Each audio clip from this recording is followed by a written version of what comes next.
इस संसार का अंत कैसा होगा? क्या कभी आपके मन में यह सवाल उठा है कि जब कलयुग अपनी अंतिम सीमा तक पहुंचेगा तो मानवता का रूप कैसा होगा? क्या सचमुच सब कुछ जलकर राख हो जाएगा या फिर कोई शक्ति इस अंधकार को समाप्त करने के लिए अवतरित होगी? शास्त्र कहते हैं हर युग का अपना अंत होता है। सतयुग समाप्त हुआ, त्रेता का भी अंत हुआ, द्वापर ने भी विदा ली और अब हम जी रहे हैं कलयुग में, उस युग में जिसे अधर्म, पाप, मोह और लोभ का युग कहा गया है। लेकिन असली सवाल है, इस युग का अंत कब होगा? और उससे भी बड़ा सवाल है, उस समय क्या होगा? कहा जाता है कि कल की पुराण और गरुड़ पुराण में इसका विस्तार से वर्णन है। वहां जो लिखा है वह सिर्फ कहानी नहीं है, वह चेतावनी है। चेतावनी की समय आएगा जब मनुष्य अपने ही पापों से इतना गिर जाएगा कि धरती कांप उठेगी, आकाश का रंग बदल जाएगा, नदियां, पहाड़, जंगल सब बदल जाएंगे। यह कोई कल्पना नहीं, यह सच्चाई है। अब आप सोच रहे होंगे, अगर अभी कलयुग का अंत लाखों साल दूर है तो आज इस पर बात करने की क्या जरूरत है? लेकिन यही तो सबसे बड़ा रहस्य है। समय चाहे लाखों वर्ष हो, संकेत अभी से दिखने लगे हैं। मानव का आचरण, उसकी प्रवृत्ति, उसका स्वभाव सब धीरे धीरे उन्हीं दिशाओं की ओर जा रहा है जिनकी चेतावनी शास्त्रों में दी गई थी। आइए मैं आपको एक यात्रा पर ले चलता हूं, एक ऐसी यात्रा जो केवल कहानी नहीं है बल्कि आईना है। आईना जिसमें आप और मैं, हम सब अपना भविष्य देख सकते हैं। महाभारत युद्ध के बाद जब कुरुक्षेत्र की धरती अभी भी रक्त से लाल थी, धर्मराज युधिष्ठिर ने हस्तिनापुर का सिंहासन संभाला। सब कुछ शांत था, पर उनके मन में तूफान मचा था, क्योंकि युधिष्ठिर जानते थे द्वापर का अंत हो चुका है और अब कलयुग की दस्तक सुनाई दे रही है। उन्होंने अपने भाइयों से कहा, भाइयों, मुझे डर है, आने वाला युग कैसा होगा? क्या लोग धर्म और अधर्म का भेद जान पाएंगे या फिर सब मोह और लोभ में फंस जाएंगे? अर्जुन ने तुरंत कहा, भैया, अगर कोई शत्रु है तो बताइए, मैं अभी जाकर उसका नाश कर दूंगा। पर युधिष्ठिर बोले, नहीं अर्जुन, यह कोई बाहरी शत्रु नहीं, यह संकट भीतर से है, यह कलयुग का आगमन है, यही मुझे भयभीत कर रहा है। भीम ने कहा, भैया, यह सुनकर हमारे दिल में भी बेचैनी बढ़ रही है, अब क्या किया जाए? तभी निर्णय हुआ, सभी पांडव भगवान श्री कृष्ण के पास जाएंगे, क्योंकि वही एक हैं जो इस रहस्य को उजागर कर सकते हैं। द्वारिका, समुद्र के किनारे बसी वह दिव्य नगरी, यहीं पांडव पहुंचे और युधिष्ठिर ने कृष्ण से प्रश्न किया, हे माधव, बताइए, कलयुग में मानव का स्वभाव कैसा होगा? उसकी प्रवृत्ति कैसी होगी और मोक्ष का मार्ग क्या होगा? कृष्ण मुस्कुराए, उनकी आंखों में ऐसा तेज था जैसे उन्होंने समय को अपनी हथेली पर देख लिया हो। वे बोले, धर्मराज, इस प्रश्न का उत्तर सीधे शब्दों में नहीं दिया जा सकता, इसे अनुभव से समझना होगा। तुम सब चारों दिशाओं में जाओ, घने और रहस्यमयी वनों में प्रवेश करो। वहां जो दृश्य तुम्हें दिखाई देंगे वही कलयुग के संकेत होंगे। जब तुम लौट कर आओगे तब मैं तुम्हें विस्तार से बताऊंगा। युधिष्ठिर ने सिर झुकाकर कहा, जैसा आपकी आज्ञा केशव। और पांडव निकल पड़े चारों दिशाओं में। कल्पना कीजिए, घने अंधेरे जंगल में बंटे पांडव, हर एक को दिखने वाले दृश्य मानवता के भविष्य का आईना। कहीं लोग लोभ में इतने डूबे होंगे कि अपने ही रक्त का व्यापार करेंगे, कहीं धर्म के नाम पर अधर्म किया जाएगा, कहीं रिश्ते टूटकर केवल स्वार्थ में बदल जाएंगे, कहीं मनुष्य इतना निर्दयी हो जाएगा कि पशु पक्षी भी उसके भय से कांप उठेंगे। ये सब सिर्फ दृश्य नहीं होंगे, ये कलयुग की हकीकत होंगे। और यही वह बिंदु है जहां हमारी यह यात्रा शुरू होती है। तो ध्यान से सुनिए, यह कहानी केवल शास्त्रों की पंक्तियां नहीं है, यह आने वाले समय का नक्शा है। नक्शा जो हमें बताता है कि अगर इंसान ने अपने विचार और कर्म नहीं सुधारे तो अंत कैसा होगा। आज हम इसी यात्रा पर चलेंगे। हम देखेंगे कि कलयुग का चेहरा कैसा होगा। हम सुनेंगे वो भविष्यवाणियां जो आपको भीतर तक हिला देंगी और हम समझेंगे कि इन सब के बीच इंसान को क्या करना चाहिए। याद रखिए, यह केवल कथा नहीं, यह चेतावनी है, यह सच है और सच से भागा नहीं जा सकता। तो बने रहिए हमारे साथ, क्योंकि आगे जो आप सुनेंगे वो आपको सोचने पर मजबूर करेगा और शायद आपके जीवन की दिशा बदल दे। श्री कृष्ण ने पांडवों की ओर देखा और गंभीर स्वर में कहा, तुम सब चारों दिशाओं में जाओ, वहां घने और रहस्यमय वन है। यदि कोई असामान्य घटना या विचित्र दृश्य दिखे तो उसे ध्यान से देखना, लौटकर मुझे बताना, तभी तुम कलयुग के असली रहस्य को समझ पाओगे। आज्ञा पाकर पांडव अपने रथ वहीं छोड़कर पैदल ही निकल पड़े। वन बाहर से शांत था, लेकिन भीतर एक अनजाना कंपन छिपा था, मानो हर पत्ता, हर हवा कुछ कहने को आतुर हो। पांचों भाई अलग अलग दिशाओं में बट गए ताकि अधिक से अधिक अनुभव पा सके। युधिष्ठिर एक घने और अंधकारमय वन में पहुंचे। वहां उन्होंने एक विचित्र दृश्य देखा। एक विशालकाय हाथी, उसके 2 सूंड थे और दोनों सूंडों से वह बड़े बड़े वृक्षों को बेरहमी से उखाड़ रहा था। युधिष्ठिर ठिठक गए। यह शक्ति, यह विकृति, आखिर संकेत क्या था? अर्जुन एक शांत सुंदर वन में पहुंचे। हरियाली और पक्षियों की चहचहाहट वातावरण को मधुर बना रही थी, पर अचानक उनकी दृष्टि ठिठक गई। एक विशाल पक्षी उनके सामने था। उसके पंखों पर वेदों की अर्चाएं लिखी थी। दृश्य पवित्र लग रहा था, लेकिन तभी वह पक्षी मृत जीवों का मांस खाने लगा। अर्जुन का मन कांप उठा। एक ओर ज्ञान का प्रतीक और दूसरी ओर रक्तपात। यह कैसा विरोधाभास था? भीम एक हरे भरे चारागाह में पहुंचे। वहां गायों का बड़ा झुंड चल रहा था। इसी बीच उनकी नजर एक अद्भुत पर पीड़ादायक दृश्य पर पड़ी। एक गाय ने अभी अभी बछड़े को जन्म दिया था। ममता में वह उसे जोर जोर से चाटने लगी, लेकिन अत्यधिक चाट से बछड़ा लहूलुहान हो गया। भीम स्तब्ध रह गए। सोचा, यह कैसी ममता है जो अपने ही बच्चे को चोट पहुंचा रही है। सहदेव एक शांत जलाशय के पास पहुंचे। वहां 7 कुएं एक सीध में बने थे। उन्होंने देखा 6 कुओं में पानी भरा था, पर बीच का सबसे गहरा कुआं पूरी तरह सूखा था। दृश्य विचित्र था। सहदेव सोच में डूब गए। जो सबसे गहरा था वही खाली क्यों? क्या यह भीतर के शून्य की ओर इशारा कर रहा था? नकुल पर्वतीय क्षेत्र की ओर बढ़े। ऊंचे ऊंचे पहाड़, घने वृक्ष, मन को शांति देते दृश्य। पर अचानक पहाड़ से एक विशाल शिला लुढ़कती हुई नीचे आने लगी। उसने अपने रास्ते में आने वाले बड़े बड़े वृक्षों को उखाड़ फेंका। लेकिन जैसे ही वह शिला एक छोटे से नन्हे पौधे तक पहुंची, अचानक रुक गई। नकुल विस्मित रह गए। यह नन्हा पौधा इतनी विशाल शिला को कैसे रोक पाया? शाम ढलते ही पांडव अपने अपने अनुभव लेकर लौटे। वे श्री कृष्ण के चरणों में पहुंचे और एक एक करके अपने देखे हुए दृश्य सुनाए। युधिष्ठिर ने कहा, प्रभु, मैंने 1-2 सूंडों वाला हाथी देखा। श्री कृष्ण मुस्कुराए। धर्मराज, यह संकेत है कि कलयुग में शासक दोहरी चाल चलेंगे।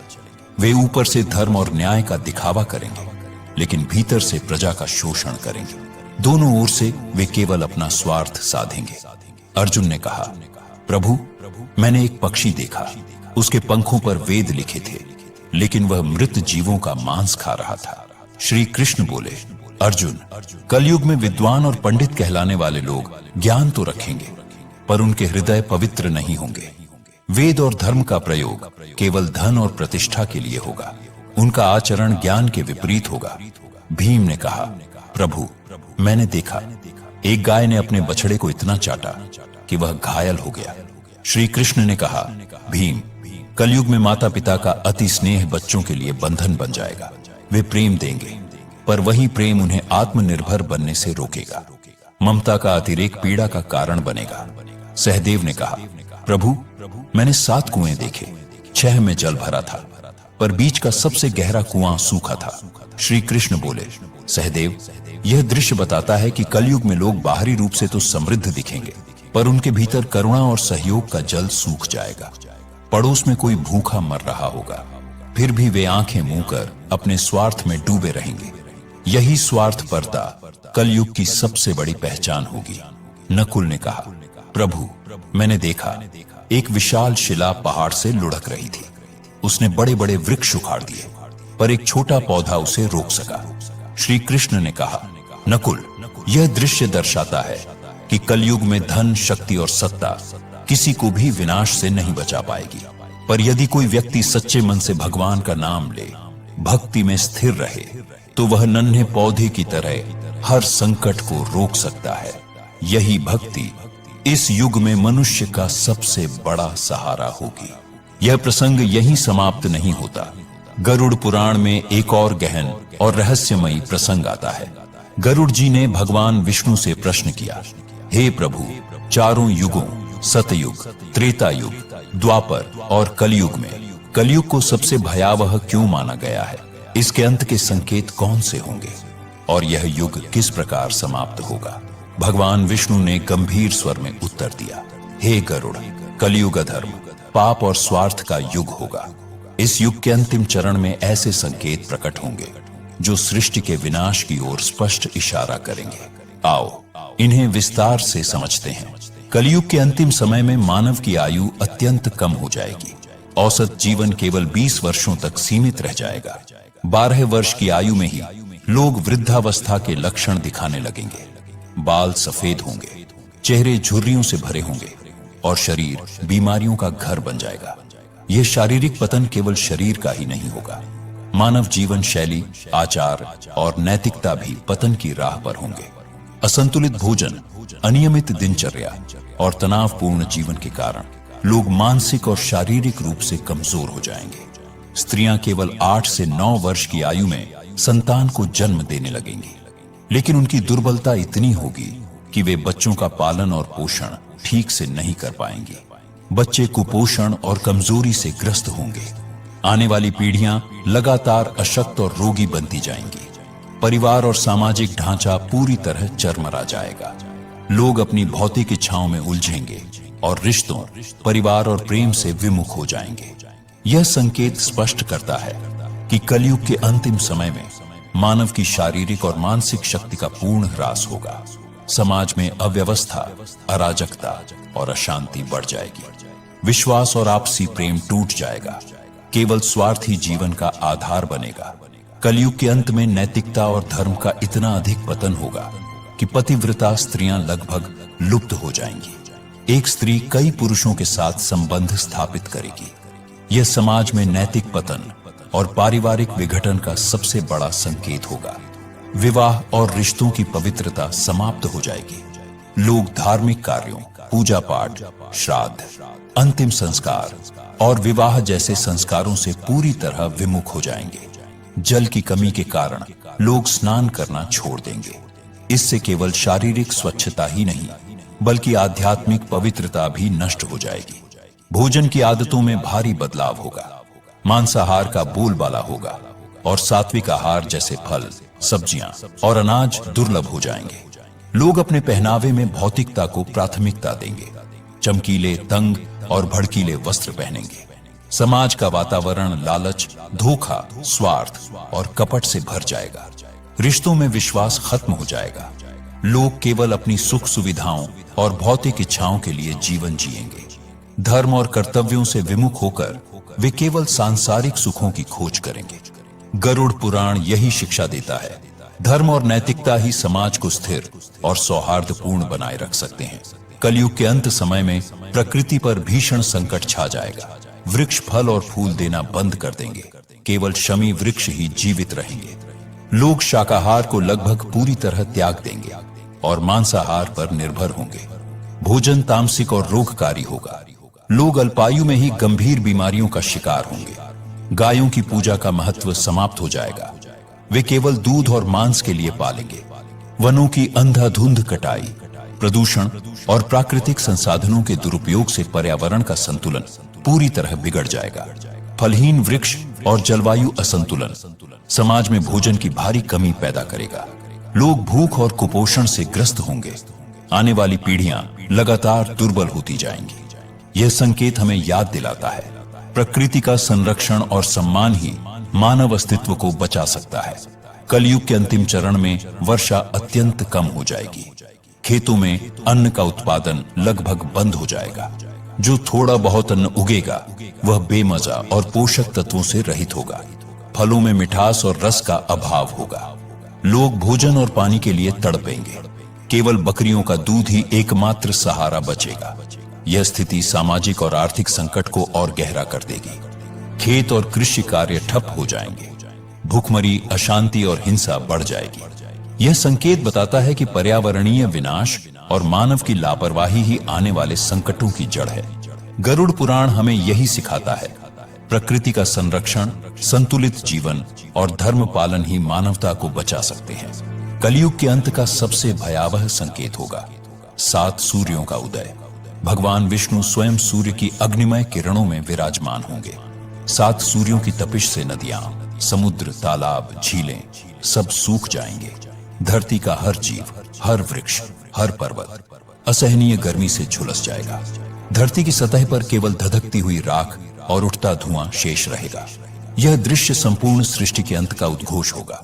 इसके बाद भगवान विष्णु रुद्र रूप धारण करेंगे और प्रचंड मेघ उत्पन्न होंगे जो 100 वर्षों तक लगातार बरसेंगे। बूंदें वज्र के समान कठोर और प्रलयकारी होंगी। निरंतर बरसते जल से पृथ्वी जलमग्न हो जाएगी। पर्वत समुद्र में डूब जाएंगे। शेष जीवन लहरों में विलीन हो जाएगा। संपूर्ण संसार का अंत होगा। लेकिन यह विनाश केवल नाश का प्रतीक नहीं है, यह शुद्धिकरण की प्रक्रिया है। जब अधर्म, पाप और स्वार्थ चरम पर होंगे तब यह संहार अनिवार्य होगा। भगवान विष्णु एक नई, शुद्ध और पवित्र सृष्टि का निर्माण करेंगे। उस नई सृष्टि में धर्म, सत्य और आध्यात्मिकता का पुनरुत्थान होगा। केवल वे प्राणी वहां स्थान पाएंगे जिन्होंने धर्म और सत्य का पालन किया होगा। यह संदेश हमें याद दिलाता है, चाहे परिस्थिति कितनी भी विकट क्यों न हो, धर्म और सच्चाई का मार्ग कभी मत छोड़ो। यही मार्ग तुम्हें प्रलय के अंधकार से निकालकर नई सृष्टि की सुबह तक ले जाएगा। लेकिन याद रखो, यह विनाश अंत नहीं है, यह तो केवल शुद्धिकरण है। हर प्रलय एक नई सृष्टि का द्वार खोलता है। भगवान विष्णु ने कहा था, जब वर्तमान सृष्टि नष्ट हो जाएगी तब धर्म, सत्य और भक्ति पर आधारित एक नई, शुद्ध और पवित्र दुनिया की शुरुआत होगी।